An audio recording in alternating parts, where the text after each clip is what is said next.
মঞ্চে বসা আছেন আমার শ্রদ্ধাভাজন পিতা জনাব রিয়াজউদ্দিন সরদার, আমার এক চাচা এসেছেন আজকে, চাচা শ্বশুর জনাব নজির আহমেদ। এই জন্য আমরা চাই যেন হাসি ছাড়া একটু মিথ্যা কথা বলেন না।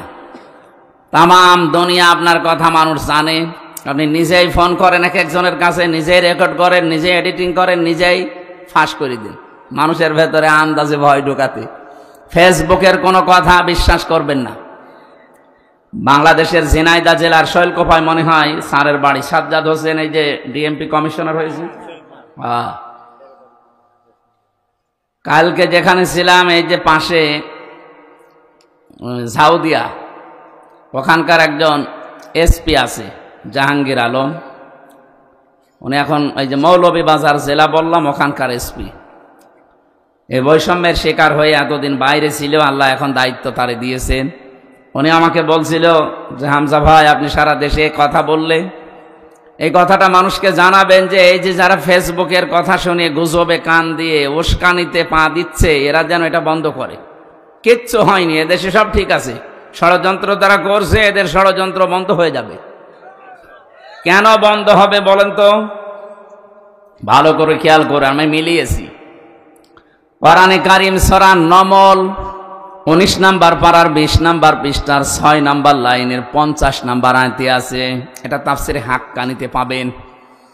আল্লাহ পাক বলেন, ওয়া মাকারু মাকারা ওয়া মাকারনা মাকারা ওয়া হুম লা ইয়াশউরুন। খুব খেয়াল করে শব্দগুলো মিলাবেন। আল্লাহ বলেন ওরা ষড়যন্ত্র করেছিল। মাকরন মাজদার দিয়েছেন। নবী আপনি জানেন এদের ষড়যন্ত্র কেমন। অকদ মাকারু মাকরহুম ওয়া ইনদাল্লাহি মাকরুহুম ওয়া ইন কানা মাকরুহুম লিতাজুলা মিনহুল জিবাল। সূরা ইব্রাহিমের ভেতরে আল্লাহ আয়াতগুলো দিয়ে জানিয়েছেন, হে নবী ওদের ষড়যন্ত্র এমন কঠিন এবং ভয়ঙ্কর ছিল, এত মজবুত ষড়যন্ত্র ওরা করেছিল যে পাহাড় পর্যন্ত তার জায়গা ছেড়ে দিয়ে চলে যাবে। শব্দের অর্থ খেয়াল করেছেন, কত ভয়ঙ্কর শব্দ আল্লাহ দিয়েছেন যে পাহাড় পর্যন্ত ওদের ষড়যন্ত্রের কারণে নিজের জায়গা ছেড়ে দিয়ে চলে যাবে। অথচ পাহাড় বুঝি না আমরা। আল্লাহ পাক বলেন, ওয়া ইলালে জিবালি কাইফা নুসিবাত। আপনি পাহাড়ের দিকে একটু তাকান না কেন? এ পাহাড়কে আমি জমিনের ভেতরে ব্রেক করে গেঁথে দিয়েছি, পেরেক স্বরূপ। এটা গজাল পেরেক। এই যে এই কাঠের উপরে ব্রেক মারা আছে, এই যে ব্রেক দেখা যাচ্ছে, এই ব্রেকের মাথাটুকু শুধু দেখা যায়। ভেতরে যা আছে উপরের এই মাথার চাইতে কি কম না বেশি? বেশি মানে 20 ভাগ বেশি। ভেতরে কাঠের ভেতরে যদি 20 ভাগ প্রবেশ করে, উপরে হয়তো 1 ভাগ একটু একটু সামনে যে ভেসে আছে মাত্র 1 ভাগ, 19 ভাগ নিচে গেড়ে গেছে। আল্লাহ পাক বলেন, জমিনে আমি পাহাড়গুলো ঠিক এভাবেই লাগিয়ে দিয়েছি যেমন নড়াচড়া না করে। তার মানে পাহাড় আমরা দেখতে পাই, যেটা কয়েকদিন আগে পঞ্চগড়ে থেকে তাকালাম হিমালয়ের দিকে, 36,000 ফিট। এটার জন্য মাটির উপরে থাকে। সৌদি আরবে এমন এমন পাহাড় যেখানে নবীজি লুকিয়েছিলেন, ওটা 3.5 ঘন্টা সময় লেগেছিল আমার এই 16 সালে। তা তো তখন আর একটু শক্তি ছিল। আরে রমজানে আমি এবার গিয়ে একা একা ওই সময় উঠেছিলাম, এখানে কোরআনে কারিম নাজিল হয়, ওই সময় লেগেছিল 1 ঘন্টা 5 মিনিট। এত বড় বড় পাহাড় যেখানে উপরে, তাহলে নিচের চাইতে যদি 20 ভাগ বেশি গেড়ে দেওয়া থাকে, তো পাহাড় নিচে আছে কত? এই পাহাড় পর্যন্ত নড়ে যাবে, টলে যাবে, নিজের জায়গা ছেড়ে চলে যাবে, এমন ষড়যন্ত্র করেছিল কাফেররা। 1500 বছর আগে মুহাম্মদুর রাসূলুল্লাহর সময় আবু জেহেল 14টা ষড়যন্ত্র করেছিল নবীর বিরুদ্ধে। এটা সিরাত ইবনে হিশামের ভেতরে পাবেন। আর এই 15.5 বছরে যারা 2 জন পালিয়েছে, ওনাদের ষড়যন্ত্র আমি হিসাব করে পেয়েছি 15টা। তাহলে আবু জেহেলের চাইতে 1 কাঠি উপরে। ফেরাউনের জীবনী পড়েছিলাম, ওই সময় সে 6 জন জাদুকরকে হত্যা করেছিল। কেউ লিখেছে 7 জন। 7 জন জাদুকর হযরত মুসা আলাইহিস সালামের প্রতি ঈমান আনার কারণে তাদেরকে সে হত্যা করেছিল। হত্যা বলতে তার প্রথমে 1 হাত কেটেছে, 1 পা কেটে দিয়েছে। কথা বলতেছেন? ভালো করে বুঝুন। 1500 বছর আগে না, এটা আবার হাজার হাজার বছর আগের কথা। আল্লাহর উপরে ঈমান আনার কারণে, হযরত মুসা আলাইহিস সালামের প্রতি ঈমান আনার কারণে ওই জামানার ফেরাউন যে ছিল, এ জাদুকরদের 6 থেকে 7 জনের বিপরীত অঙ্গ কেটে দিয়েছিল, বিকলাঙ্গ করে দিয়েছিল। অথচ আমরা দেখলাম এই 24 সালের 5 আগস্টের আগ পর্যন্ত যারা দায়িত্বে ছিল ওরা 7 জন না, প্রায় 2780 জন মানুষের হাত, পা, চোখ, অন্ডকোষ কেটে ফেলা লেগেছে। আপনি একটু খেয়াল করে দেখেন, সারা দেশে সরকারি জরিপ বলছে এটা 2732 জন মানুষ মারা গেছে আন্দোলনে, আর 2780 জন মানুষ এখন হাসপাতালে এক একটা অঙ্গ হারিয়ে কাঁদতেছে। কেউ হাত হারিয়েছে, কেউ পা হারিয়েছে, কেউ চোখ হারিয়েছে, কেউ অন্ডকোষ হারিয়ে ফেলেছে। আপনি একটু মিলান, ফেরাউন যদি মাত্র 7 জনের বিপরীত হাত আর পা কেটে দিয়ে এই ইতিহাস হয়ে থাকে, ফেরাউনের নাম শুনলেই মানুষ এখন ঘৃণা করে। যাদের কারণে 2780 জন মানুষের অঙ্গ প্রত্যঙ্গ কাটা পড়ে গেল, এরা বিকলাঙ্গ হয়ে গেল, বলেন তো এরা কত বড় ফেরাউন? এই মোবাইলে কথা বলেন মানে আপনি তো শুনছেন না। 1 ঘন্টা সব বন্ধ রাখেন। কি এত গুরুত্বপূর্ণ বলা লাগবে? আপনি এসেছেন কোরআন শোনার জন্য, বোঝা লাগবে, শিক্ষা নিতে হবে। যদি না নিতে পারেন ভাই বাড়ি যেয়ে গল্প করেন, কথা বলা যাবে না। না, অনেক মানুষ ভাবছে মনে মনে যে যা বলছে সবই তো বিরুদ্ধে। আরে বিরুদ্ধে গেলে আমি কি কোরআন শরীফ বানাবো? যা আছে তাই তো বলছি, কথা বলে না কেন? এই যে 2টা বিষয় সামনে নিয়ে আসলাম, ফেরাউনের মাত্র 7 জন মানুষকে বিকলাঙ্গ করে দিয়ে যদি এত বড় ইতিহাস তৈরি করতে পারে ফেরাউন, এখনো পর্যন্ত মিশরের জাদুঘরে আছে, মানুষ যায় আর ঘৃণা করে, থুতু ছিটায়, কথা বলেন না কেন?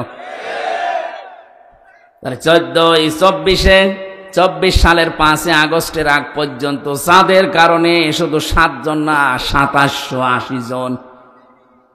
আমি কুষ্টিয়ায় 6 তারিখে গিয়েছিলাম, যে দেখি হাসপাতালে ওই যে আগস্টের 6 তারিখে কারো হাত নেই, কারো পা কেটে ফেলেছে, কারো চোখ নেই, অন্ডকোষ উড়ে গেছে। আর 14 জন তো জায়গায় মারা গেছে, পরে 2 জন 16 জন। এত মানুষের হত্যাকারী যারা, বিকলাঙ্গকারী যারা, যাদের কারণে মানুষ হাত পা হারিয়ে ফেলে আর সমাজের বোঝা হয়ে আছে। বলেন তো, যার একটা হাত নেই, একটা পা নেই, একটা চোখ নেই, ও তার পরিবারের জন্য বোঝা, তার সমাজের কাছে সে বোঝা, তার এই রাষ্ট্রের কাছে সে সারা জীবন যতদিন বেঁচে আছে বোঝা হয়ে বেঁচে আছে। এই কাজ যারা করে গেল, এরা কিয়ামতের দিন আমার মনে হয় ফেরাউনের সাথেই উঠবে। প্রথম নাম্বারটা কি বললাম? আবু জেহেল মাত্র 14টা কর্মসূচি নিয়েছিল নবীজির বিরুদ্ধে ষড়যন্ত্র করে। এই জন্য আবু জেহেলের নাম আজ পর্যন্ত কেউ রাখেনি এই 1500 বছরে। আমি কত ইতিহাস পড়ে দেখেছি, কেউ ছেলের নাম আবু জেহেল না। হ্যাঁ, জাহাল হক আছে একজন, আবু জেহেল নেই। এত বছর পার হওয়ার পরও যদি এই 14টা ষড়যন্ত্রে ওর নাম কেউ না রাখে, আপনি এই 15.5 বছরে 15টা ষড়যন্ত্র এই দেশের বিরুদ্ধে, মানবতার বিরুদ্ধে, ইসলামের বিরুদ্ধে করেছেন। আজকে আমি একটা শুরু করছি, সেটা হচ্ছে সমকামিতা। এই ষড়যন্ত্র করে জাতিকে আজ ধ্বংস করার একটা পায়তারা এটা। আল্লাহ পাক ওই কথাটা এখানে লূত নবীর জীবনী থেকে নিয়ে এসে আমাদেরকে শোনাচ্ছেন। ভালো করে শোনো। অমাকারু মাকারন ওয়া মাকারনা মাকরন, শব্দ কিন্তু এক, কিন্তু অর্থ 2টা। আল্লাহ বলেন কাফেররা ষড়যন্ত্র করেছিল আর আমি আল্লাহ করেছিলাম কৌশল, অথচ শব্দ একই। বলে কাফেরদের বেলায় যেটা ষড়যন্ত্র, আল্লাহর বেলায় সেটা কৌশল। এই পৃথিবীতে বাংলাদেশে ইসলাম কায়েমের জন্য আমরা যা করি এটা হচ্ছে জিহাদ, আর ওরা যা করে ওইটার নাম সন্ত্রাস। সুতরাং ইসলামী আন্দোলন বলেন, একামতে দিনের দায়িত্বে যারা আছে, অ্যাক্টিভ ভাবে ইখলাসের সাথে যারা কাজ করছে, এ দেশে ইসলাম কায়েম আমরা করতে চাই, সে তারা যা পদ্ধতি অবলম্বন করবে ওইটার নাম আরবি জিহাদ, আর এটা উল্টিয়ে নষ্ট করার জন্য ওরা যেটা করবে ওইটার নাম সন্ত্রাস। এবার আসেন, আল্লাহ পাক বলেন মাকারনা মাকরন, আমি আল্লাহ নিজে কিন্তু কৌশল করলাম। এখানে ফাইল কর্তা কে? আরো জোরে বলেন। আল্লাহ বলেন আমি নিজে তাদের বিরুদ্ধে কৌশল করলাম। অহুম লা ইয়াশউরুন, তারা টেরও পায়নি। এরপরে আল্লাহ জবাব দিয়েছেন নবীজিকে, ফানজুর কাইফা কানা আকিবাতু মাকরিহিম, হে নবী একটু নজর করে দেখেন না কেন ষড়যন্ত্র যারাই করেছিল তাদের অবস্থা আমি কি করেছি। আন্না দাম্মারনাহুম ওয়া কওমাহুম আজমাইন, এই আন্না এর ফাইল সরাসরি আল্লাহ, দাম্মারনা এটাও জমা মুতাকাল্লিমের পরে হোম দিয়েছেন। আল্লাহ পাক বলেন আমি নিজে তাদের শিকড় কেটে দিয়েছি এবং তাদের জাতিকে আমি আল্লাহ নিজে ধ্বংস করেছি। কিভাবে ধ্বংস করলাম তার প্রমাণের পরের আয়াতে একটা আছে, এদিকে তাকান। ফাতিলকা বুয়ুতুহুম খাবিয়াতাম বিমা যালামু,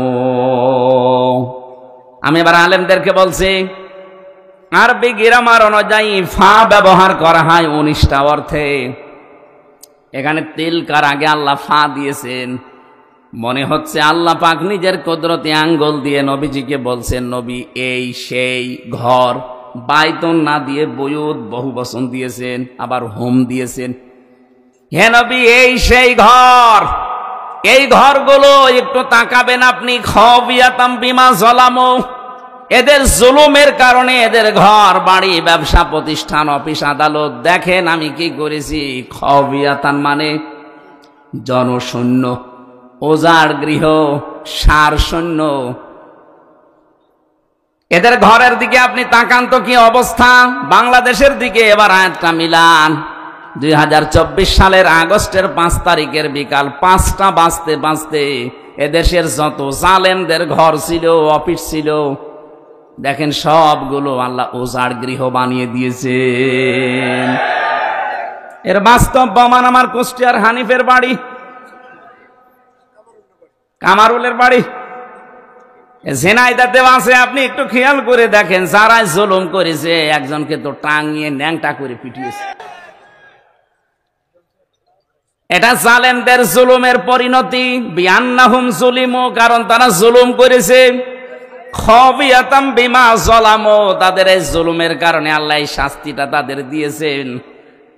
ইন্না ফি যালিকা লাআয়াতাল লিকওমিন ইয়ালামুন, অবশ্যই এর ভেতরে শিক্ষা আছে। লামে তাকিদ দিয়েছেন, লাআয়াতান, এর ভেতরে নিদর্শন আছে, শিক্ষা আছে তাদের জন্য, লিকওমিন ইয়ালামুন, যারা জ্ঞানী সেই সম্প্রদায়ের জন্য। সুতরাং বাংলাদেশে আমরা এখন 18 কোটি মানুষ, যারা আমাদের জন্য শিক্ষা কি? এরা যদি জুলুম 15.5 বছর করার পরে একেবারে সার শূন্য হয়ে যায়, জনশূন্য হয়ে যায়, তাদের বাড়ি ঘর পর্যন্ত উজাড় গৃহ।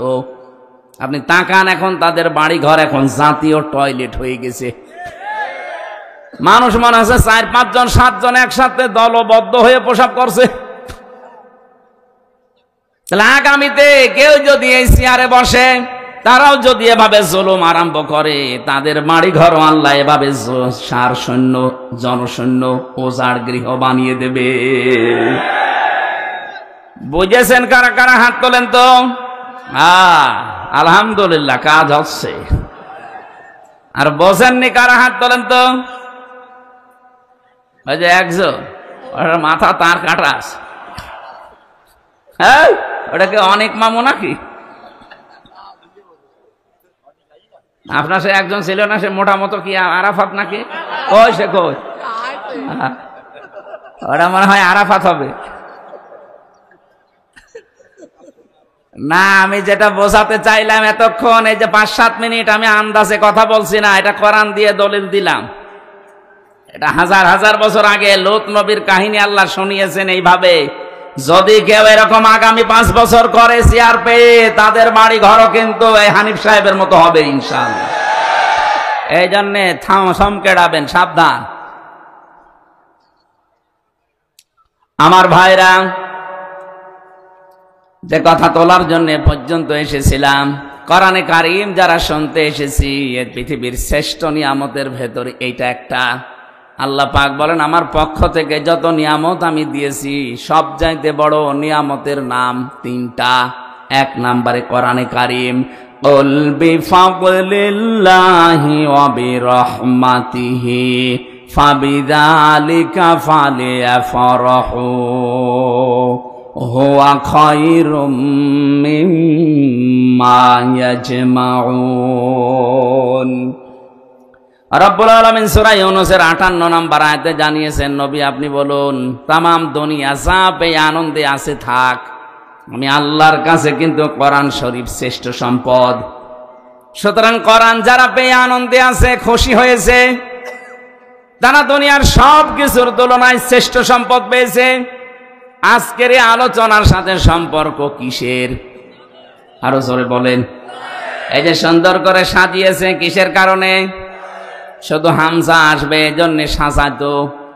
কতবার তো হামজা এমনিতে ওহাব ভাইয়ের বাড়ি, আরজান ভাইয়ের বাড়ি এসেছে, কই সাজাইতো নি, আজকে এসেছে কোরআনের জন্য, এজন্য এত সাজগোজ। এই জন্য দুনিয়া থেকেও যদি কোরআনের প্রসারে, কোরআনের শিক্ষায়, কোরআন কায়েমে টাকা খরচ করে, কিয়ামতের দিন ওই টাকার হিসাব আল্লাহ নেবেন না। 2 নম্বরে কেউ যদি পরিবারস্থ লোকদের জন্য তাদের জায়েজ কাজ মেটাতে খরচ করে, ওই টাকার হিসাব দেওয়া লাগবে না। 3 নম্বরে যদি কেউ জিহাদের ময়দানে কাজ করে, ওখানে যদি আপনি যেতে নাও পারেন, ওদের পেছনে খরচ করলে ওই টাকারও হিসাব দেওয়া লাগবে না। তাহলে হিসাব হবে না কয়টা জায়গায় টাকা খরচ করলে? আরো জোরে। 1 নম্বরে কোরআনের কারণে, 2 নম্বরে পরিবারস্থ লোকদের জন্য, 3 নম্বরে জিহাদের ময়দানে যারা কাজ করে তাদের জন্য। আশা করছি আমার কথার অর্থ আপনি বুঝেছেন। কথা বলেন না কেন? কিন্তু আজ আমরা এই সমস্ত জায়গায় আনন্দ পাই না, খুশি না। আমরা আনন্দ করি অনেকে সুদ খেয়ে। না, এই দেশে সুদ নেই। এখানে বহু মানুষের চেহারা দেখে বোঝা যাচ্ছে এরা টাকা ছেড়ে রাখে আর টাকা আসে। 1000 টাকা ছেড়ে রাখে, মাসে মাসে 1100 টাকা করে পায়। কি কথা বলছেন এখন? এটা মায়ের সাথে সুদ খাওয়া, জেনা করার গুনাহ। কল্পনায় যেটা আসে না সেই কাজ আপনি করতেছেন, আর আপনি নামাজ পড়েন।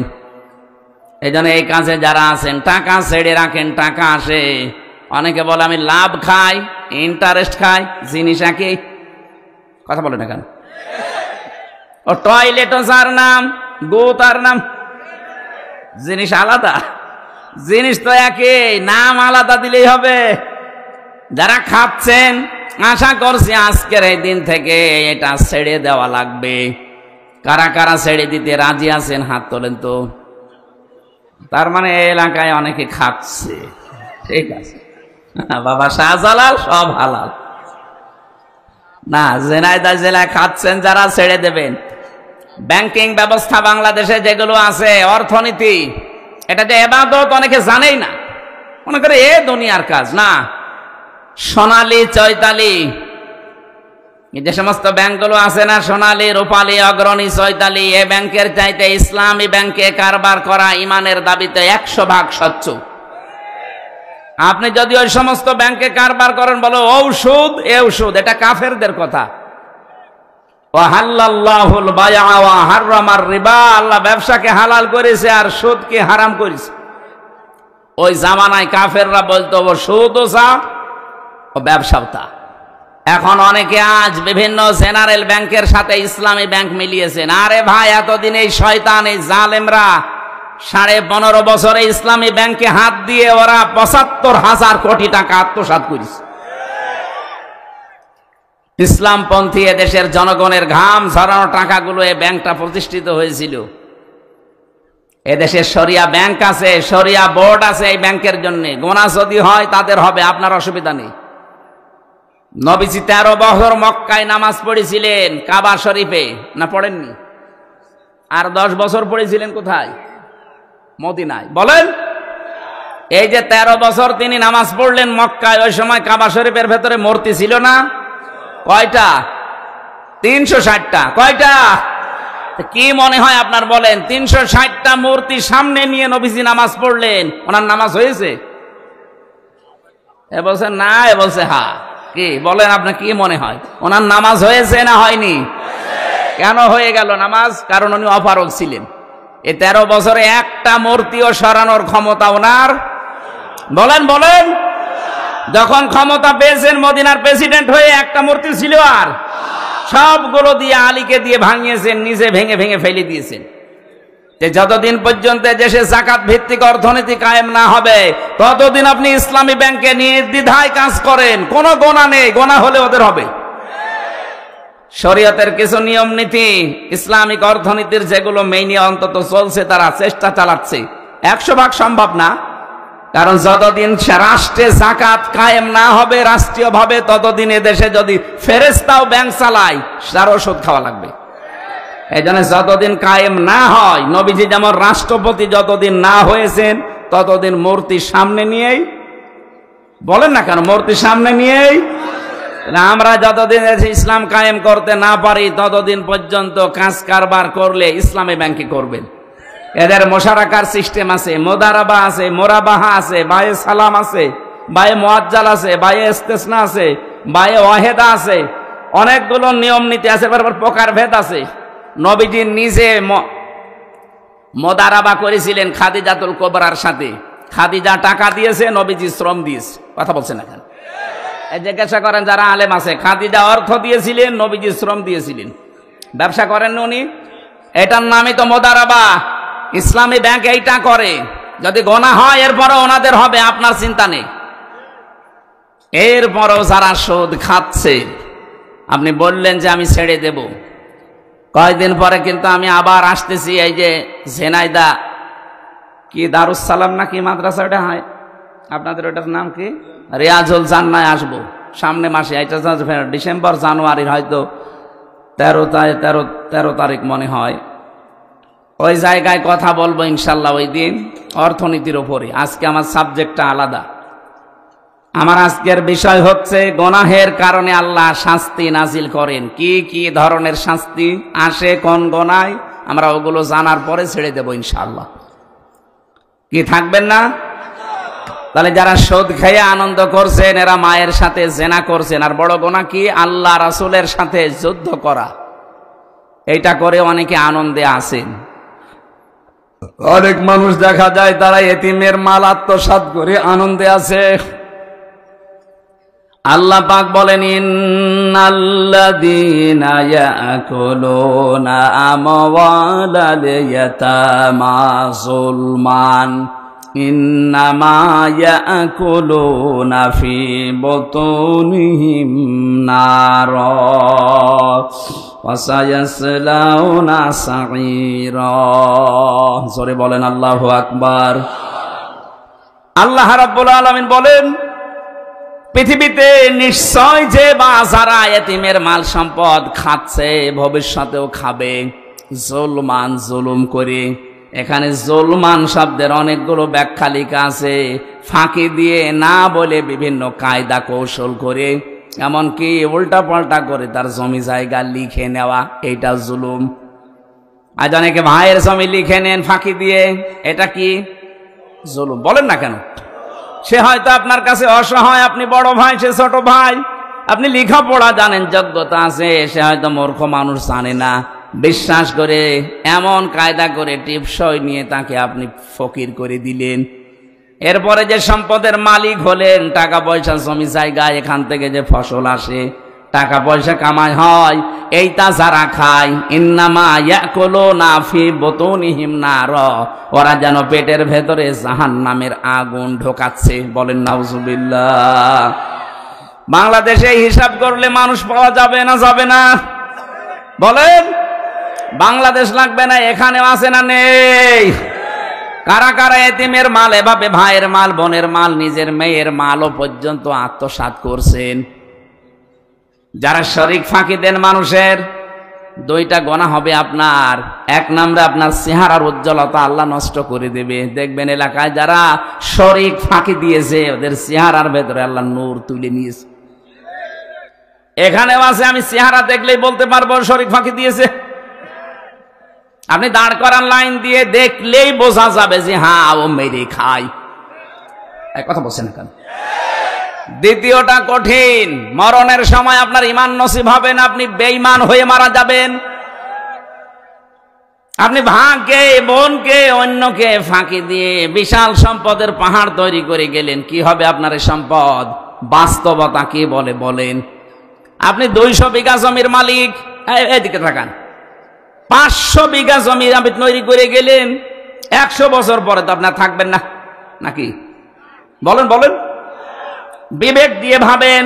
200 বছর পরে আপনি আবার দুনিয়ায় আসলেন, 100 বছর পরে মরে গেলেন, 200 বছর পরে আসলেন, মাত্র 300 বছরের ব্যবধানে যদি এই 500 বিঘা জমি আপনার ছেলের ছেলের ছেলে, যারা 3 পুরুষের পরে, এরা ব্যবহার করবে কি? আপনি যদি এসে বলেন যে এগুলো আমি কিনেছিলাম, এ বাড়ি আমার, দাঁত মুখ খুলে ফেলবে। ইয়ার কি মারো কে তুমি?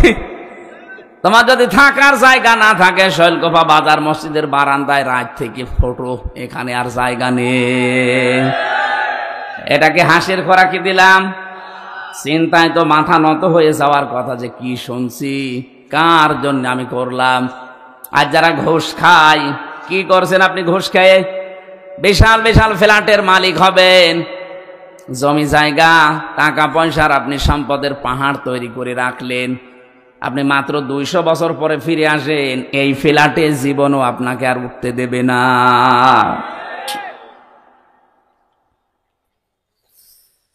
আল্লাহ রাব্বুল আলামিন বলেন, আমাল হায়াতুদ দুনিয়া ইল্লা মাতাউল গুরুর।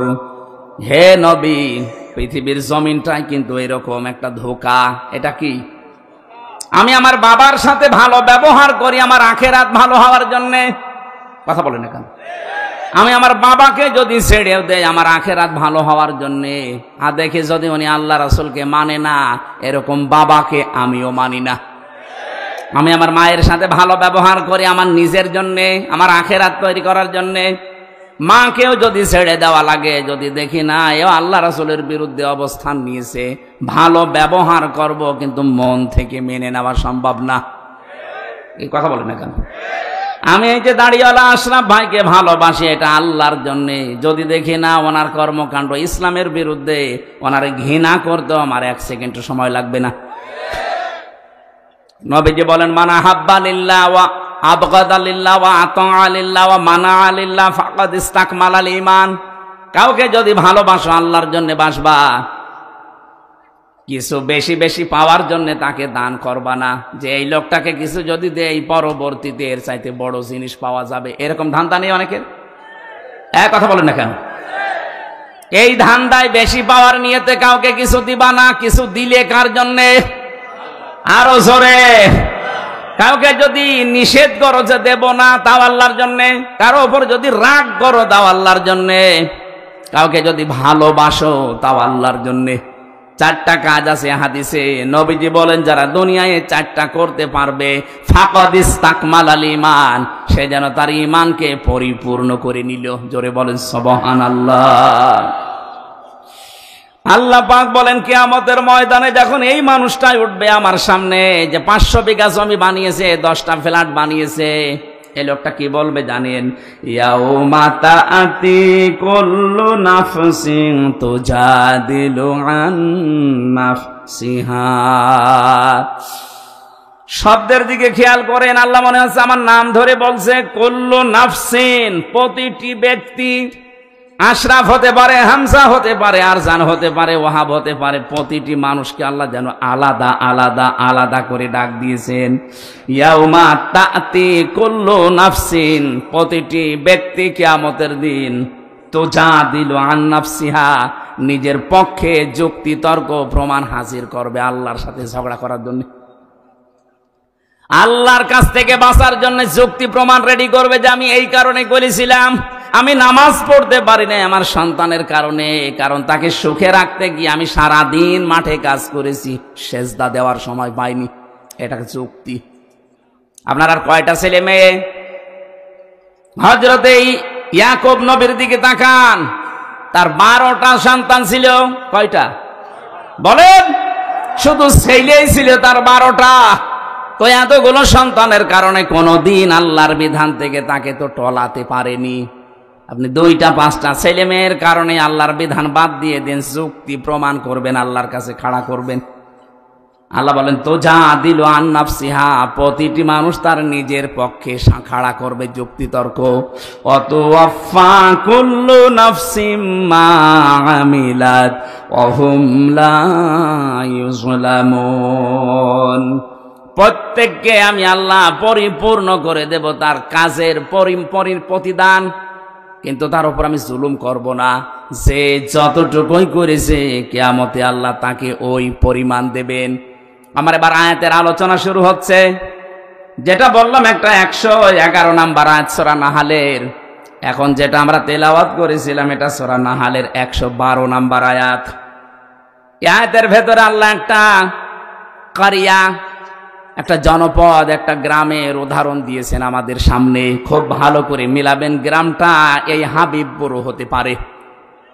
নির্ধারিত নাম আমি তাফসিরে পাইনি।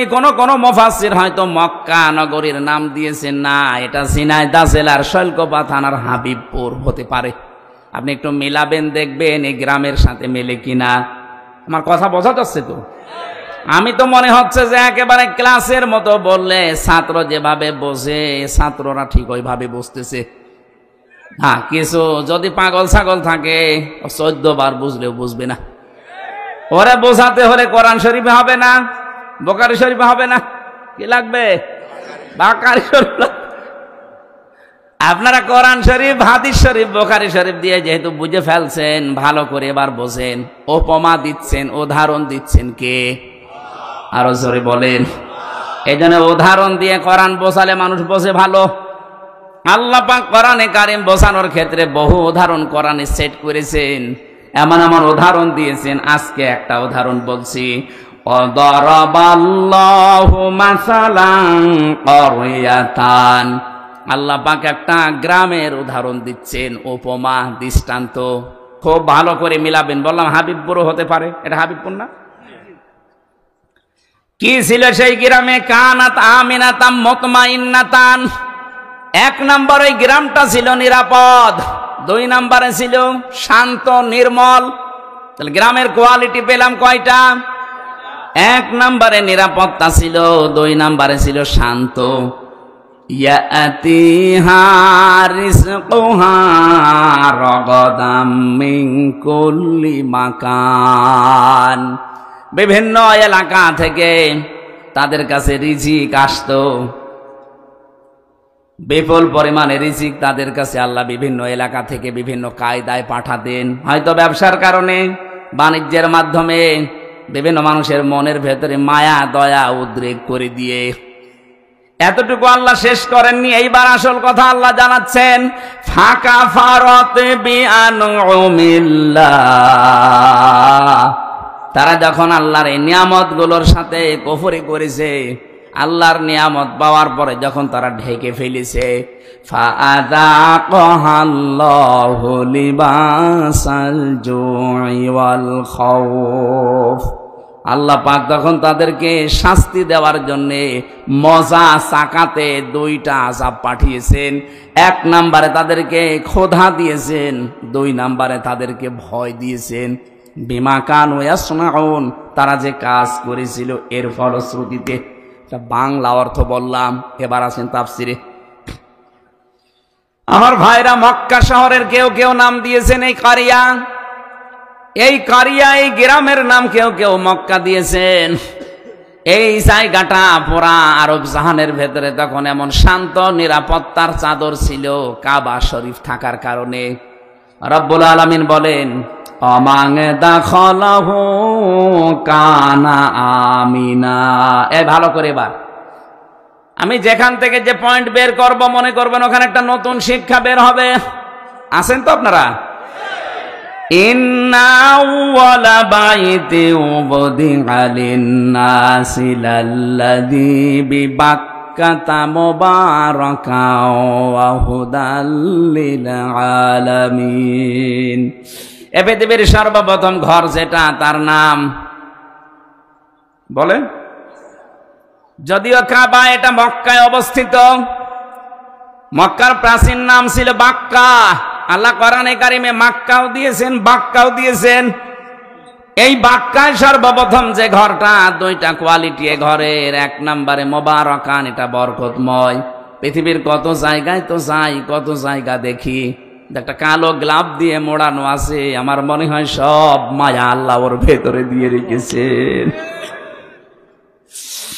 অন্তত যারা বোঝে, উপলব্ধি করে মোবারকান শব্দটা, ওই আলেমগুলো যখন কাবার দিকে তাকায়, আমার মনে হয় অধিকাংশ আলেমের চোখ দিয়ে অঝরে পানি পড়ে। কত জিনিস তো তারা দুনিয়ায় দেখেছে, কিন্তু এর মতো সৌন্দর্য আমার আল্লাহ পৃথিবীতে আর কিছু দেয়নি। এবার রমজানে আমার বাবা মা, আমি আর আমার ওই যে মেয়েটা নিয়ে যেতে পারি নাই মাওয়াকে, আমরা যাব এবার ওমরায়। বাবা মাকে বলবো আপনারা মুরব্বী মানুষ, রাত দিন সময় পেলেই কাবা শরীফের দিকে তাকিয়ে থাকবেন। পৃথিবীর একটাই জায়গা যেখানে তাকিয়ে থাকলেই গুনাহ মাফ হয়ে যায়। বাড়ি যে কালকে বলবেন সুবহানাল্লাহ। যারা যেতে পারেন না, মনের ভেতরে আফসোস আকাঙ্ক্ষা তৈরি করেন, আল্লাহ রাব্বুল আলামিন মরণের আগে অন্তত কাবা দেখার তৌফিক দিও। তো মোবারক বরকতময় করে দিয়েছেন আল্লাহ। বারবার যারা কাবায় যাবে, নবীজি বলেন তাদের অভাব অনটন আল্লাহ দূর করে দেবে। এজন্য সময় পেলে টাকা দিয়ে আপনি ব্যাংককে, হংকংয়ে, থাইল্যান্ডে, কানাডায় না যেয়ে, বেশি টাকা খরচ হয় না, অল্প কিছু টাকা দিয়ে কাবা শরীফটা দেখিয়ে আসবেন, আপনার জীবনের অভাব অনটন আল্লাহ দূর করবে। এতটুকু আল্লাহ শেষ করেননি। মোবারকান এক নম্বরে বরকতময়, দুই নম্বরে হুদান, এটা হেদায়েতের মার্কাজ। লক্ষ লক্ষ মানুষ, 257টা রাষ্ট্রের মানুষ সেখানে যায়, 257টা দেশের মানুষ সেখানে যায়। এক একজন মানুষ এক এক রকম দেখতে। চাইনা মানুষগুলোকে দেখলে মনে হয় আল্লাহ আলাদা ভাবে আল্লাহ হাতে বানিয়েছে, মনে হচ্ছে যে হাতে বানিয়ে 6 মিল থেকে বানিয়ে নিয়ে এসেছে। এদের নাক মুখ, এদের চেহারা দেখলে 6 মিলের ভেতরে দিয়েছিল, কাঠ হয়ে চলে এসেছে। আফ্রিকার ওদেরকে যদি দেখি, হাড়ির তলা তো কি কালো। আমি 16 সালে যখন গিয়েছিলাম, ওই সময় ওই যে হাজরে আসওয়াদ যে পাথর, সোমা খেতে পারছিলাম না, এত চেষ্টা করার পর কাছে যাই কষ্ট কষ্ট করে, এমন এক ধাক্কা খায় 4-5 হাত দূরে। চিন্তা করলাম দেখি কি করা যায়, দেখি একেবারে মোষ আসতেছে, কালো, সেই রকম উঁচা লম্বা মোটা। ওই মহিলারে বললাম যে আমি ওই পর্যন্ত যেতে চাই। তার ভাষা বোঝে না, আমারে বলছে যে এই জায়গায় চেপে ধরে রাখ। এইরকম মোটা মনে আছে এক একটা দেয় না, আমার চাইতেও প্রায় হাত খানিক লম্বা, সেই রকম মোটা। ধরলাম হাত চেপে, গোয়ারের মতো, গোয়ার যেভাবে যায়, ওর হাতে মুখে কারো কিছু লাগলে মনে হচ্ছে ছিঁড়ে যাবে, মানুষ আগেই সাইড দিচ্ছে। আমার এই যে কাছে ফেলে দিয়ে বলছে এবার নিয়ে মাথা ঢোকা। এক একজন মানুষকে আল্লাহ এক এক রকম বানিয়েছে, বৈশিষ্ট্য ওগুলো দেখবেন, আল্লাহর কথা মনে হবে আল্লাহ। এটাতে হেদায়েতের মার্কাজ। আসলেই রব্বুল আলামিন বলেন এটা শুধু বাংলাদেশের জন্য না, লিল আলামিন, বিশ্ববাসীর জন্য। অমাং দাখলাহু কানা আমিনা। এই কাবায় কেউ যদি আসে, আল্লাহ তাকে নিরাপত্তা দিয়ে দেয়। কি দেয়? আরো জোরে বলেন। এই কথাটা বলার জন্য আমি এই পর্যন্ত আসলাম। আল্লাহ বলেন কাবা শরীফ এমন ভাবে আমি বানিয়েছি, এটা পৃথিবীর প্রথম ঘর।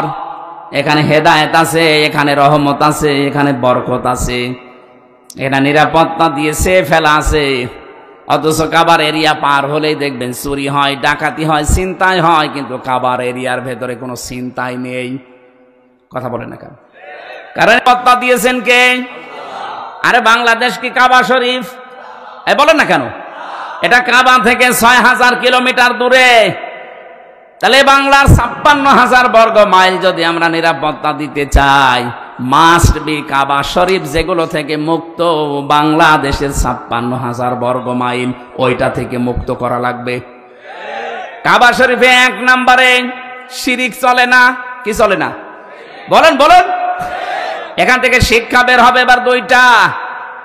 আমি আন্দাজে বলছি না, প্রতিটি কথায় দলিল আছে। সূরা আনআম ৮২ নম্বর আয়াতের দলিল, আল্লাযীনা আমানু ওয়া লাম ইয়ালবিসু ঈমানাহুম বিযুলমিন উলাইকা লাহুমুল আমনু ওয়া হুম মুহতাদুন।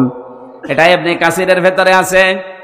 আল্লাহ পাক বলেন, যারা ঈমান আনে আর ঈমানের সাথে জুলুমকে মিশ্রণ করে না। এখানে জুলুম মানে শিরিক। জুলুম মানে কি? ঈমানের সাথে যারা জুলুমকে শিরিককে মিশ্রণ করবে না, উলাইকা লাহুমুল আমনু, আল্লাহ যেন হাত দিয়ে দেখাচ্ছেন এই মানুষগুলো, এই ঝিনাইদহ শৈলকুপার হাবিবপুরের এই মানুষগুলো লাহুমুল আমনু, এদের জন্য নিরাপত্তা। তাহলে কোন জনপদের লোকেরা, কোন দেশের লোকেরা যদি ঈমান আনার পরে ঈমানের সাথে জুলুমকে, তার মানে শিরিককে মিশ্রণ না করে, ওই জায়গাটা নিরাপত্তা দিয়ে দেয় কে? এই বাংলাদেশকে যখন শান্ত, শিষ্ট, স্বস্তি, নিরাপদ এরকম একটা দেশ আপনি বানাতে চান, দাদা বাবু কাকা বাবুদের ইশারায় হবে না, ওই সাদা চামড়াদের ইশারায় হবে না, হওয়া লাগবে শিরিক মুক্ত বাংলাদেশ। আরো জোরে। এদের শিরিক মুক্ত হচ্ছে? বলেন।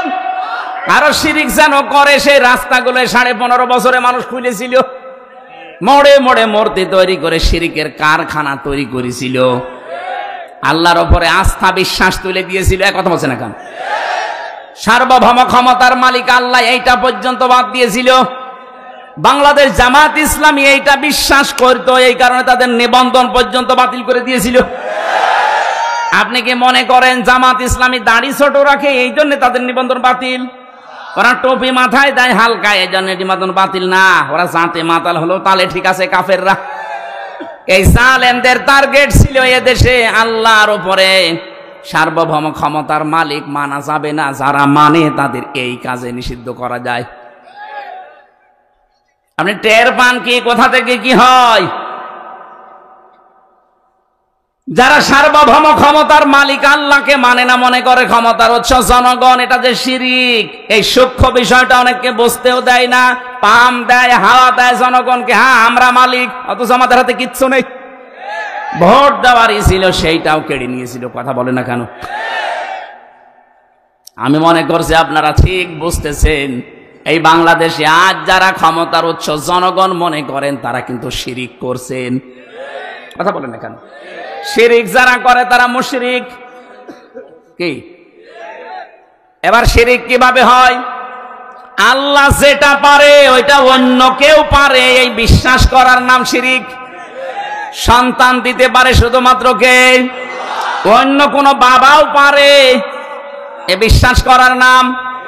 এরকম বিশ্বাস অনেক বাবা, অনেক মা, অনেক বউ করে না, তারা মুশরিক। কারণ আল্লাহ পারে যেটা অন্য কোন বাবা, সে পীরকে, দরবারকে আপনি দিতে পারেন না। আইন তৈরি করতে পারে কে? এটা অন্য কেউ পারে, এই বিশ্বাস করার নাম শিরিক। আর শিরিক যারা করে তারা মুশরিক।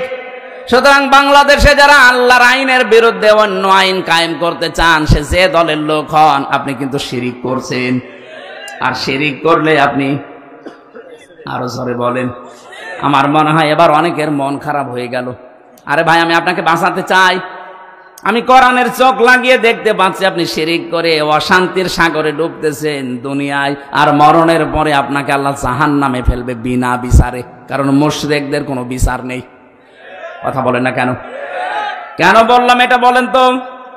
ইন্নাহু মাইয়ুশরিক বিল্লাহি ফাকাদ হারামাল্লাহ অবশ্যই যারা শিরিক করবে, সূরা মাইদার আয়াত, আল্লাহ পাক বলেন জান্নাত তাদের জন্য হারাম, মাওয়াহুন নার, আর জাহান্নাম তাদের আসল জায়গা।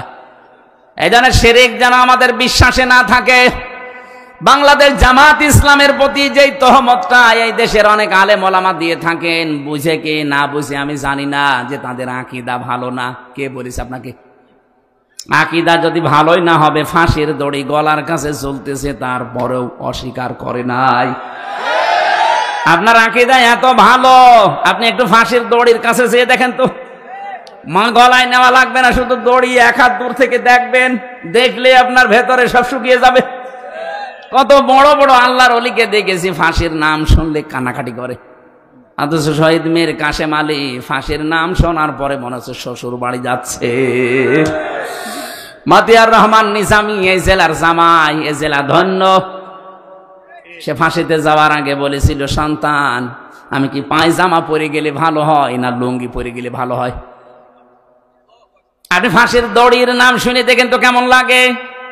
আর তাদের মাত্র 3 ঘন্টা পরে ফাঁসি হবে, সেই ব্যক্তিও বলেছে ভাই আমি 2 ঘন্টা ঘুমালাম, আমার ডেকে দিও 1 ঘন্টা পর। অথচ তার ছেলেটা গুম হয়ে আছে, ব্যারিস্টার আরমান, তার বউ ওই সময় আইসিইউতে ছিল। 3 ঘন্টা পরে যার ফাঁসি, তার দলীয় লোকজন সব পালিয়ে বেড়াচ্ছে, কেউ জেলে আছে, কেউ গুম হয়ে আছে। এই কঠিন পরিস্থিতিতে তার 2 ঘন্টা ঘুম আসলো কি করে আপনি বলেন তো? আপনার জীবনও মনে আসবে না, ব্রেনে ধরবে না। আমার তো সূরা হামিম সেজদার 30 নাম্বার আয়াত পড়ার পরে তার সাথে মিলিয়ে দেখেছি, আল্লাহ তাখাফু ওয়ালা তাহজানু ওয়া আবশিরু বিল জান্নাহ। ফেরেশতারা ওই সময় এসে বলে ভয় পাবেন না, চিন্তা করবেন না। কিসের ভয়, কিসের চিন্তা? হয়তো ভয় হতে পারে, চিন্তা হতে পারে যে আমি এখনই যদি ফাঁসি হয়ে যায় তাহলে আমার ছেলের কি হবে, আমার বউর কি হবে, আমার সন্তানের কি হবে, আমার বিশাল যে সম্পদ, লক্ষ লক্ষ মানুষের কর্মসংস্থান আমি বানিয়েছি, কি হবে এটা। এই চিন্তা ভাবনা আসতে পারে। এই জন্য ফেরেশতারা এসে বলে, 1 2 না, তাতানাজ্জালু আলাইহিমুল মালাইকা, বহু বছর আছে, 1 2 না, হাজার হাজার লক্ষাধিক ফেরেশতা ফাঁসির দড়ির সামনে এসে তাকে বলতে থাকে ভয় পাবেন না, যেগুলো রেখে গেছেন এগুলোর কোনো চিন্তা নেই, আল্লাহ এগুলো সব দেখবে।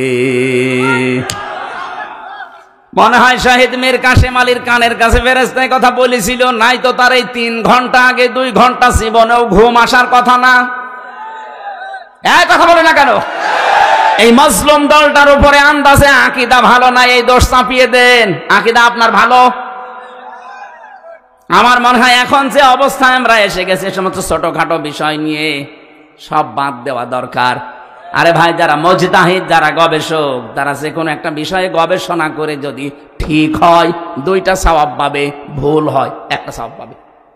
আপনি জিজ্ঞেস করেন আলেমকে, যে কোনো বিষয় শরীয়তের মাসলা মাসাইল নিয়ে যদি গবেষণা করে যদি ভুলও হয় তাও 1টা রসগোল্লা আছে, আর যদি সঠিক হয় কয়টা? আর আপনি তো কোনো চিন্তা ভাবনাই করেন না। সাজ্জাদ মাওলানা আবুল আলা মাওদুদী রহমতুল্লাহ আলাইহির নাম ধরে উল্টাপাল্টা কথা বলেন, জীবনে তার 5টা বই পড়ে দেখেছেন। 5টা বই যদি সঠিকভাবে আপনি পড়তেন, তার উপরে সমস্ত তহমত গুলো দিতেন না। আপনি তো ওই পর্যায়ে যেতে পারেননি। তাই এই জন্য আকীদার নাম তুলে যা করছেন, যে যে জায়গায় আছে তাকে ওই জায়গাগুলো ওই কাজ করতে দেন। বাংলাদেশ জামাত ইসলামী অর্থনৈতিক ভাবে এরা আল্লাহর ওলি, টের পাচ্ছেন? এরা আল্লাহর ওলি। লক্ষ কোটি কোটি টাকা এদের কাছে দিলে 4 আনা এদিক ওদিকে হবে না। বাংলাদেশে অন্য কারো কাছে দিয়ে দেখেন তো। কথা বলেন, আমাকে বানিয়ে বলছি, এটা বাস্তব না। ওলি খোঁজার জন্য চট্টগ্রামে যাওয়া লাগে। এই কথা বোঝার চেষ্টা করুন।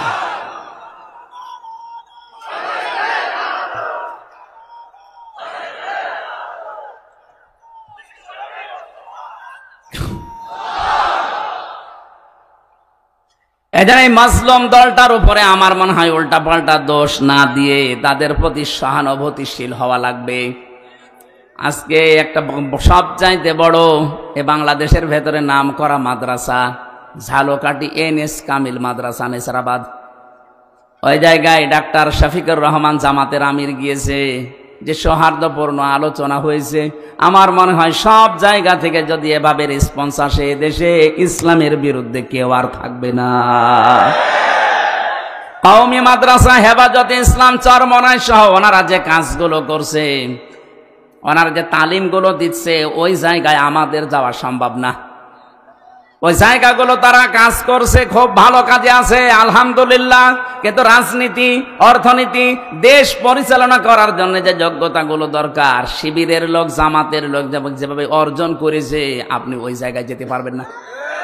আপনি বিসিএস ক্যাডার হতে পারবেন, এই লোকটা হতে পারবে। অনার্স মাস্টার্স করেছে, বিসিএস পরীক্ষা দিয়ে যদি টিকে যায়, কালকে ওই এসপি হতে পারবে, এসপি এরপরে এসপি। আমি বিসিএস ক্যাডার হওয়ার জন্য আমি কোচিংও করেছিলাম, পরীক্ষাও দিয়েছিলাম। আমার লিখিত পরীক্ষায় পাস হওয়ার পরে ভাই যে দেখছে আমার 14 বংশ উল্টা পাল্টা, তখন আমারে বাদ দিয়ে দিয়েছে। যদি দেখতো না এর বাবা ওই যারা পালিয়েছে তাদের দলের সভাপতি, কি কথা বলছেন এখানে, যদি দেখতো এর দাদা ওই দলের সেক্রেটারি, বলতো ঠিক আছে সব মাফ, আল্লাহর ওলি আজকে থেকে এএসপি। জিজ্ঞেস করেন, 100 ভাগ বলতো। কারণ আমার সে যোগ্যতা ছিল না তা না, লেখাপড়া করলে আমি হয়ে যেতাম।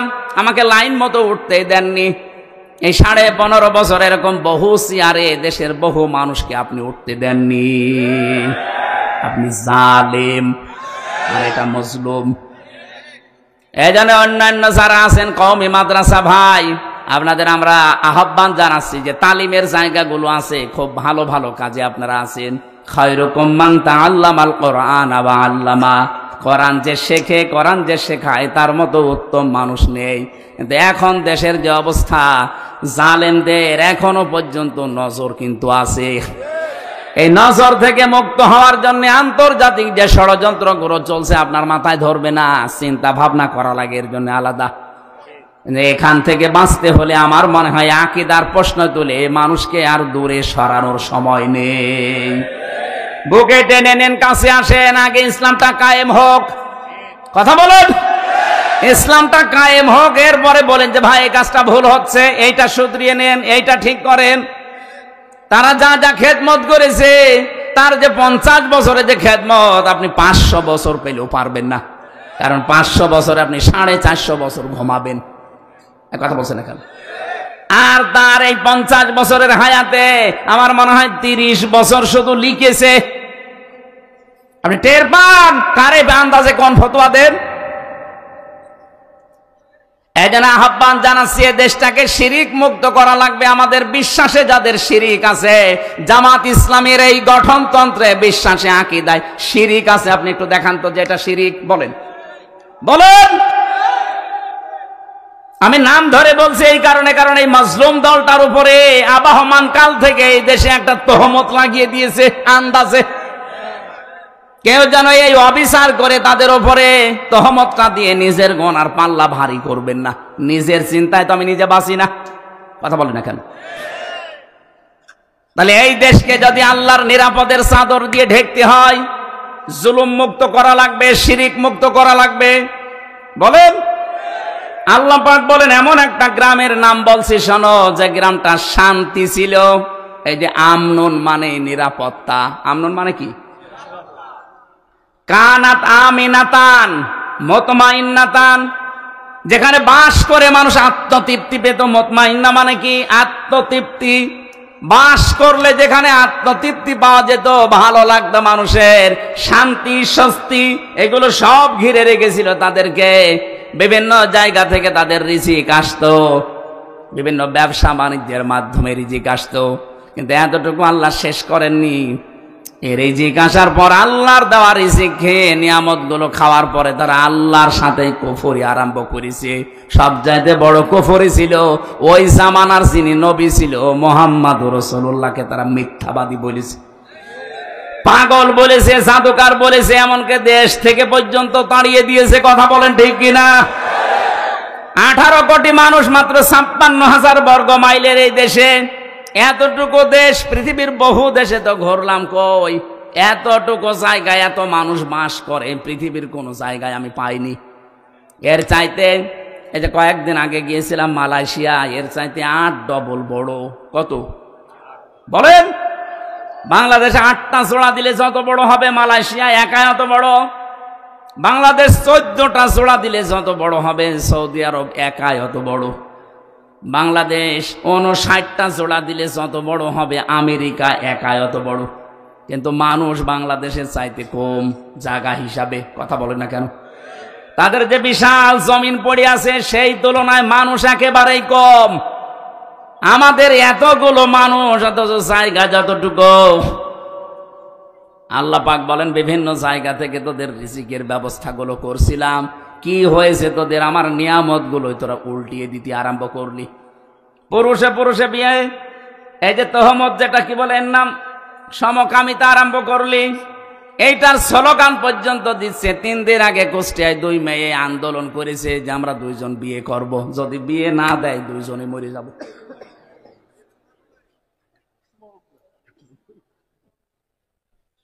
আল্লাহর সিস্টেমটাই পুরো পাল্টিয়ে ফেলতে চান।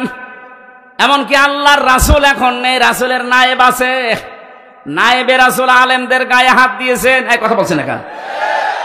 মাওলানা মামুনুল হকের মাথায় দড়ি দিয়ে, তার হাতে হ্যান্ডকাপ দিয়ে, মাথার উপরে হেলমেট দিয়ে, মনে হচ্ছে যে কি নিয়ে যাচ্ছে, অথচ কিছুই না।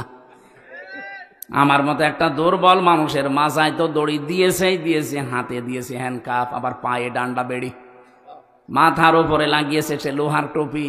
মনে হচ্ছে যে কি পেয়েছে, গরু না ছাগল।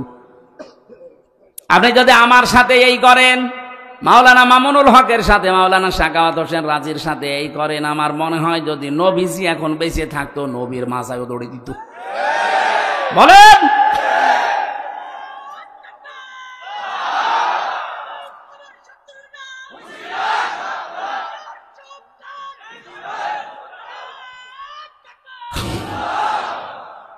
ঝিনাইদহবাসী, আমি এবার যেটা নিয়ে আসতে চাই, আল্লাহ রাব্বুল আলামিন বলেন, রাগাদাম মিন কুল্লি মাকানিন ফাকাফারাত বিআনউমিল্লাহি ফাআযাকাহাল্লাহু লিবাসাল জুই ওয়াল খাউফ। মানুষ যখন আল্লাহর আইন ভুলে, আল্লাহর আলেমদের প্রতি অত্যাচার, জুলুম, নির্যাতন শুরু করে, ওই সময় ওদের পাপের কারণে আমি আল্লাহ 2টা জিনিস চাপিয়ে দেই। একটা হচ্ছে ক্ষুধা। ক্ষুধা মানে দুর্ভিক্ষ। ক্ষুধা মানে কি বলেন? বলেন? দুর্ভিক্ষ আসা আরম্ভ হয়েছিল, আলেমদের উপরে যা আরম্ভ করেছিলেন, দুর্ভিক্ষ চলে আসতো। 1500 বছর আগে বিশ্ব নবীকে যখন ওরা তাড়িয়ে দিয়েছিল, বিশ্ব নবী যখন যাচ্ছিলেন নিজের ঘর থেকে বের হয়ে হিজরত করার সময়, সেই জায়গায় দাঁড়িয়ে কাবার দিকে তাকিয়ে বলেছিলেন, কাবার মালিক, আমি কিন্তু যেতে চাইনি। কাবার মালিক, আমি খুব ভালোবাসি কাবাকে, কিন্তু এর নিষ্ঠুর সন্তানরা আমারে থাকতে দিল না। হ্যাঁ, আমি যাচ্ছি। আল্লাহ ওই সময় সূরা কসসের 85 নম্বর আয়াতটা নাযিল করেছিলেন, ইন্নাল্লাযী ফারাদা আলাইকাল কুরআনা লারাদ্দুকা ইলা মাআদ। অবশ্যই আপনার প্রতি আমি কোরআনের আইন মানা ফরজ করে দিয়েছি। হে নবী, আপনাকে আজ এই কোরআনের কারণে চলে যাওয়া লাগছে হিজরত করে, কিন্তু গ্যারান্টি দিলাম, লারাদ্দুকা, লামে তাকিদ, আমি আল্লাহ গ্যারান্টি দিচ্ছি অবশ্যই আপনাকে আপনার এই জায়গায় আমি আবার ফেরত নিয়ে আসব, কিন্তু তখন এই দুর্বল করে না, শক্তিশালী করে নিয়ে আসব। মাত্র কয় বছরের ব্যবধানে নবীজিকে আবার এই জায়গায় নিয়ে এসেছিলেন, কিন্তু বাদশা করে। কথা বলেন ঠিক কিনা? নবীজি তো 13 বছর অত্যাচার সহ্য করেছেন। বাংলার মুসলমানেরা আমরা অত্যাচার সহ্য করছি 53 বছর, তার ভেতরে 15 বছর আরো বেশি। উনি 13 বছর, আমরা 15 বছর, 2 বছর পার করে ফেলেছি বেশি। উনি যদি 13 বছর অত্যাচার সহ্য করার পরে 10 বছর প্রেসিডেন্ট হতে পারে, আমার মনে হয় নবীজির জীবনী বাংলাদেশেও মিলবে। 15 বছর আমরা যারা জুলুম, নির্যাতন, অত্যাচারের শিকার হয়েছি, তাদের হাতে আল্লাহ 10 বছর বাংলাদেশ তুলে দেবে। এইটার নাম ইলা রাদ্দুকা ইলা মাআদ। হ্যাঁ, কোরআন বাদ দিয়ে যদি কোনো পাপের কারণে কেউ পালায়, তার শাস্তি হচ্ছে দিন যত যাবে তার প্রতি ঘৃণা তৈরি হবে জনগণের। যেমন চেঙ্গিস খান, হিটলার, এক কথা বলছে না কেন, তারাও মানুষ হত্যার সাথে জড়িত ছিল। কিন্তু দিন যত যাচ্ছে হিটলারের, চেঙ্গিস খানের, যে পালিয়েছে লক্ষণ সেন, কি 850 বছর আগে পালিয়েছিল লক্ষণ সেন, এদের নাম শুনলেই মানুষ এখন ঘৃণা করে। কিন্তু কোরআনের কারণে যারা চলে গিয়েছিল টিকতে না পেরে, এই মানুষগুলোকে আবার আল্লাহ এই দেশে ফেরত নিয়ে আসতেছে সম্মানের সাথে। মাওলানা আবুল কালাম আজাদ, ওই যে লাল দাড়িওয়ালা লোকটা বাচ্চু রাজাকার নাম দিয়েছিলেন, সে কিন্তু এমনি এমনি পালিয়ে যায়নি, সেও চলে গিয়েছিল কিন্তু অত্যাচার, নির্যাতনে, জুলুমে, কোরআনের কারণে। আর হলেন না তার পাপের কারণে। আরে ভাই, আপনি আন্দাজে দোষ দেন, যে সাক্ষী দেন, আপনি সাক্ষী তো দেন শুনে শুনে, অথচ সাক্ষী হওয়া দরকার দেখে দেখে। সাক্ষী মানে শাহেদ, শাহেদ মানে এই যে দেখে যারা চোখ দিয়ে তারা সাক্ষী দেবে। আর আপনি আন্দাজে শোনেন, জন্ম হয়েছে আপনার 75-এ, সাক্ষী দিচ্ছেন 71-এ। আপনার মা বাবার তো বিয়েই হয়নি, আপনি সাক্ষী দিলেন কি করে? তার মানে বোঝা যাচ্ছে আপনি যারও সন্তান, আপনি দুনিয়ায় আসেননি। 75 সালে আসলেন, 71 সালে সাক্ষী আপনার নামে, তা আপনি তো বৈধ বাবা মার সন্তান, আশা করা যাচ্ছে না। কথা বলেন না কেন? এরকম সাক্ষী হলে তো উল্টাপাল্টা। আমার নামে যে 4 জন সাক্ষী ছিল মজমপুর গেটে, আর এই যে চড়হাসের, জীবনে আমি কোনোদিন নাম শুনিনি। আর আমারে নিয়ে গেল আমার বাড়ি থেকে, পরের দিন পেপারে দিল না ওনার আমরা চড়হাস থেকে, মজমপুর থেকে নিয়েছি। পুরোটা মিথ্যা কথা। তাহলে আমার পক্ষে বিপক্ষে যারা সাক্ষী দিয়েছে, কি সত্য সাক্ষী না মিথ্যা? বলেন বলেন। এরকম সাক্ষী 15.5 বছর চলছিল। এই জন্য কোরআনের কারণে যদি কেউ দূর হয়ে যায় দেশ থেকে, তাদেরকে আল্লাহ সসম্মানে ফিরিয়ে নিয়ে আসেন। আর কোরআনের বাইরে যে মানুষগুলো পালায়, এদের দিন যত যাবে ওদের চেঙ্গিস খানের মতো, লক্ষণ সেনের মতো অবস্থান হবে। লক্ষণ সেন 850 বছর আগে গেছে, আজও পর্যন্ত ফিরে আসেনি, কবরে চলে গেছে। লক্ষণ সেনের যারা আত্মীয় স্বজন পালিয়েছে, ওরাও কেউ ফিরে আসবে না। আর হলো উল্টা পাল্টা ফতোয়া দিচ্ছে ফেসবুকে। এরকম আন্দাজে উস্কানিতে পা দেবেন, পেছনে লাল হবে গোপালগঞ্জের মতো। দেখেন না, আর্মি শুধু একটু দিয়েছিল। ওই কয়দিন শুনলাম গোপালগঞ্জ থেকে ঢাকার ভাড়া দাঁড়িয়ে গেলে 1000, বসে গেলে 300। কেউ বসতেও পারে না, ও দাঁড়িয়ে শেষে 1000 টাকা দিয়ে যায়। এরকম অবস্থা হবে যদি উস্কানিতে পা দেন। ও পালিয়ে গেছে, আজকে শুনলাম আজকে অসুস্থ, ওর নাকি চিকিৎসাও হচ্ছে না এখন। আজকে দেখলাম পেপারে অসুস্থ, চিকিৎসা হচ্ছে না। ও ছাতা কবে টেনশনে মরে যাবে। কথা বলে না কেন? আর তার উস্কানিতে পা দিয়ে আপনি ফাঁদে পা দিয়ে লাফাচ্ছেন। হ্যাঁ, লিস্ট করে রাখো, আমি আসতেছি। আপনি আসতে আসতে তো কব্বরে চলে যাবেন লক্ষণ সেনের মতো। ঝিনাইদহবাসী, আয়াতের শেষে ছিল আল্লাহ তাদেরকে মজা চাকিয়েছিলেন। এই কারণে নবীজির উপর যখন জুলুম অত্যাচার তারা বাড়িয়েছে, নবীজি বরদোয়া দিয়েছিলেন, আল্লাহ দুর্ভিক্ষ দিও।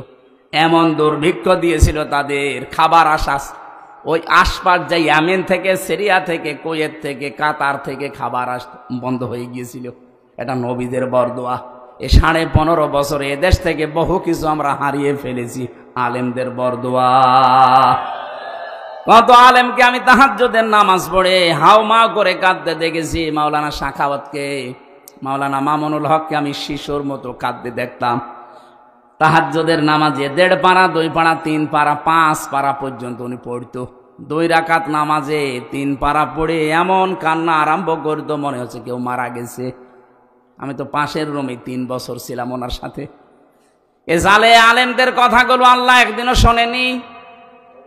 বলেন, কত বিডিআর 1 মাস পরে রিটায়ার্ড হয়ে যাবে, অথচ 14 বছর জেল খাটতেছে। এরা রাতের বেলা যখন উঠতো, আমার বাবার চাইতেও বড় তারা, কি কান্না তাদের, এমন একটা আওয়াজ দিত, আমার মনে হয় এই দীর্ঘশ্বাস, এই আওয়াজ আমার আল্লাহর আরশে গিয়ে ধাক্কা খেয়েছে। জালেমদের পতন এমনি একদিনে হয়নি, বহুদিনের জমানো পাপ। এই যে বহুদিনের জমানো পাপ, এটা আমি বানালাম, সূরা আলে ইমরানে আছে 4 নম্বর পারা 12 নম্বর পৃষ্ঠা 9 নম্বর লাইনে আছে ইন্নামা নমলি লাহুম লিয়াজদাদু ইসমা। আল্লাহ পাক বলেন ওদের পাপের বোঝা যখন পরিপূর্ণ হয়ে যায় ওয়ালাহুম আযাবুম মুহিন, তখন আমি অপমানজনক শাস্তি দেই। আগস্টের 5 তারিখ থেকে আজকের এই নভেম্বর ডিসেম্বরের 2 তারিখ পর্যন্ত এই 3 মাস 3 দিনের ভেতরে আপনি তাকান কি অপমান আর বাকি আছে বলেন জালেমদের। আজকে জনায়েত বলককে নাকি জঙ্গিদের সাথে ফাঁসির আসামিদের থাকতে দিয়েছে, উনি এমপি ছিল, মন্ত্রী ছিল, ওনাকে ডিভিশন দেয়নি, তাই আন্দোলন করবে। আরে শয়তান, ও কি এমপি মন্ত্রী, কি ভোটের এমপি মন্ত্রী যে ওরা ডিভিশন দেওয়া লাগবে? ভোটের এমপি ছিল যে অধ্যাপক মিয়া গোলাম পরোয়ার, তারে আপনি ফাঁসির কন্টেম সেলে রাখলেন, জঙ্গিদের সাথে রাখলেন, তখন মানবতা কোথায় গেল? এখন যারা এই কথাগুলো তুলছে এদের পিটিয়ে লাশ বানানো দরকার। শয়তান আমারে 3 বছর মোবাইল দেয়নি, বিচ্ছিন্ন করে রেখেছিল সরকারি মোবাইল থেকে যোগাযোগ, ফাঁসির কন্টেম সেলে আমারে রেখেছিল, তখন তো কোনো কথা বলনি।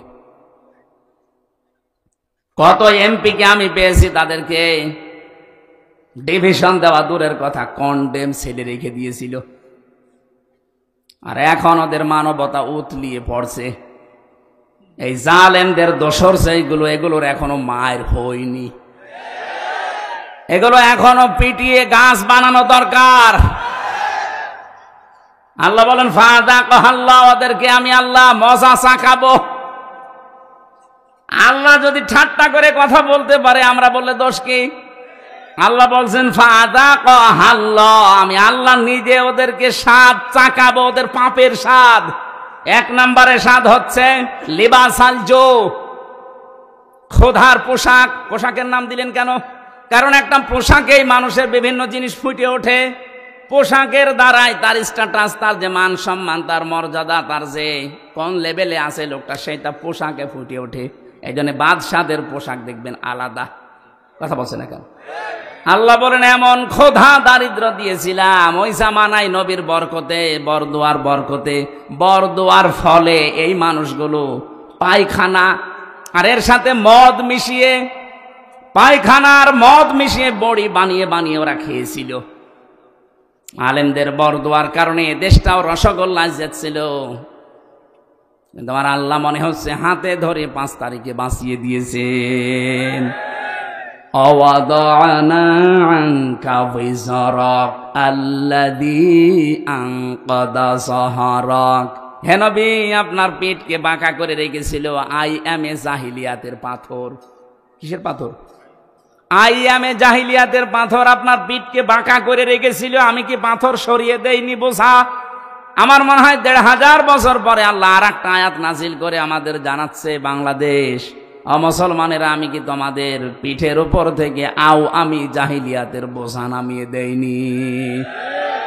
ওটা ছিল আইয়ামে জাহিলিয়াত, আর এইটা শব্দ দুইটা প্রায় এক। ওরাও যা করতো এরাও তাই করেছে। কথা বলছেন কেন?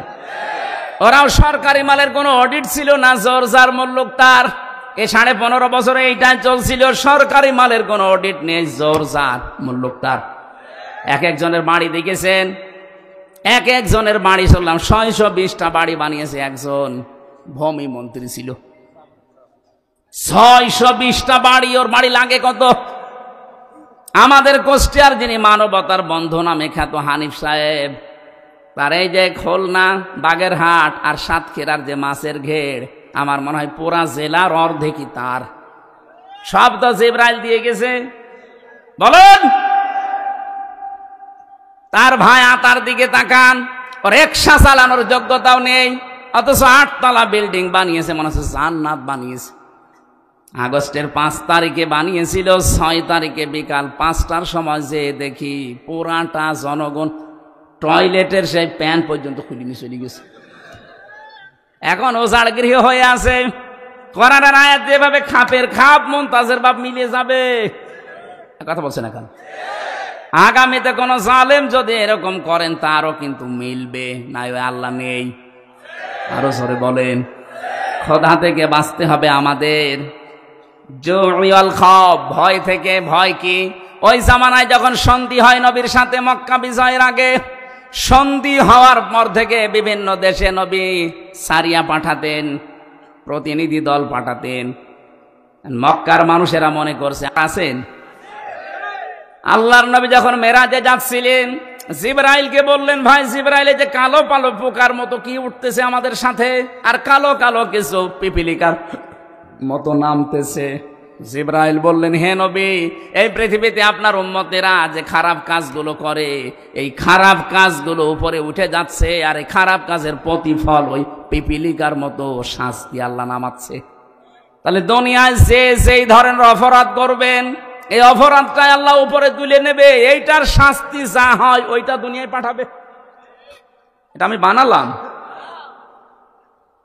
এটা সূরা রোমের 41 নম্বর আয়াতে আল্লাহ দলিল দিয়েছেন, যাহারাল ফাসাদু ফিল বাররি ওয়াল বাহর বিমা কাসাবাত আইদিন নাস লিইউযীকাহুম বা'দাল্লাযী আমিলু লা'আল্লাহুম ইয়ারজিউন। বলেন আল্লাহু আকবার।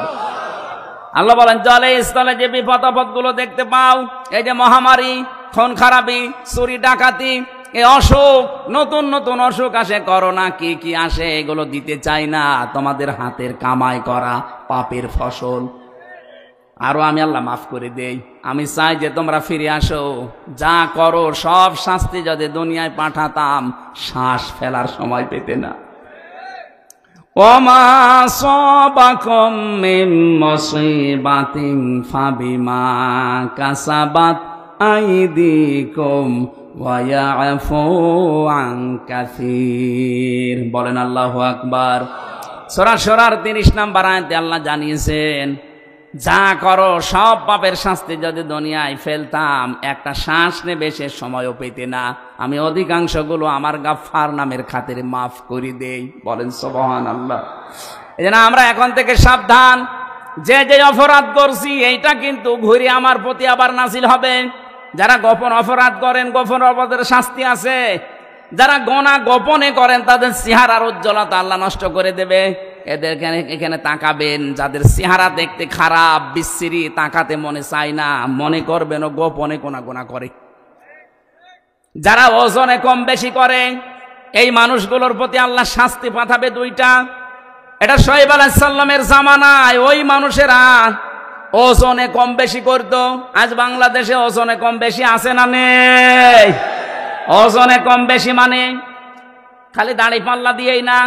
এই যে শিক্ষক, কলেজের শিক্ষক অধ্যাপক, সে 1 থেকে মাস্টার্স পর্যন্ত বিশ্ববিদ্যালয়ে বহু শিক্ষা বিভিন্ন জায়গা থেকে নিয়েছে, কিন্তু দেওয়ার সময় ডেলিভারিতে আর দিতে চায় না।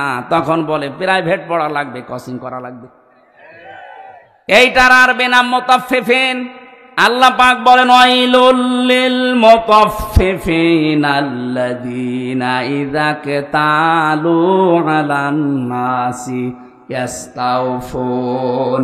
ধ্বংস হয়ে যাক ওই দোকানদারগুলো, ওই শিক্ষকগুলো, যারা নেওয়ার সময় ঠিক মতোই নেয়, দেওয়ার সময় দিতে চায় না। তখন কোচিং করো, প্রাইভেট পড়ো, এরকম নাম দেয়।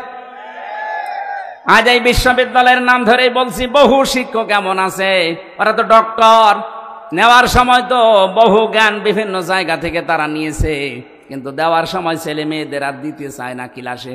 তখন ওনারা ক্লাস করায় বিভিন্ন বিশ্ববিদ্যালয়ে টাকার বিনিময়ে। আমি কি বেশি বললাম? এরকম শিক্ষক দেশে নেই? কত প্রাইমারিতে, হাই স্কুলে, কলেজে, মাদ্রাসা, এরা নিজেরা ক্লাসে ঠিক মতো পড়া দিতে চায় না। ওই পড়ায় দেবে, কোচিং করা লাগবে, ওই পড়ায় দেবে, তখন আবার প্রাইভেট পড়া লাগবে। কেন? আপনি যা পেয়েছেন নেওয়ার সময়, ওইটা দেওয়ার সময় ঠিক মতো দেওয়া লাগবে।